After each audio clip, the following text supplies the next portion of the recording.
Sä oot alkanut kuunnella musiikkia varmaankin niin kuin 50-luvun lopulla jossain. Joo.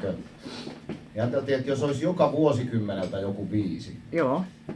Käy. Ja mä en tiedä yhtään kovin tarkkaan mikä sun musamaku on, mutta silloin 50-luvulla Suomessa olihan nyt tietysti yksi artisti, oli ainakin suomalaisista, oli ylitse muiden, niin olisi loogista ehkä aloittaa Olavi Virran No biisillä. just, aloitat ihan oikein. Mä en tiedä, onko mä sitten täysin oikea ihminen tulkitsemaan tangoja, mutta niitäkin voi laulaa niin monella tavalla. Joo, oikein Te hyvin. saatte, kaikki vieraat saatte suhtautua tähän ihan miten haluatte. Mieluiten tietysti älkää lähtekö menee.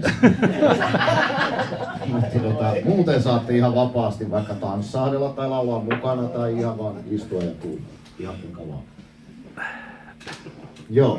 Ali on siis pianistiystäväni, joka teitä on täällä jo vissiin viihdyttänyt jonkin verran. Oh.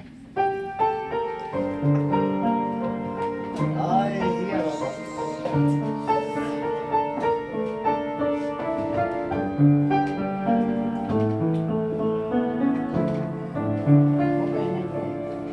Hopeinen kuuluu merelle siltaa.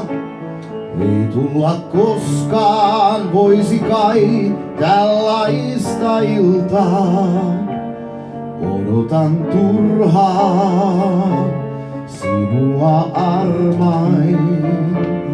Kuu kulkee pilven taakse, taas on meri harmain. Kaipaus vastaa sydämen ääneen. Onneni tiedän mä nyt taas niin yksin jääneen.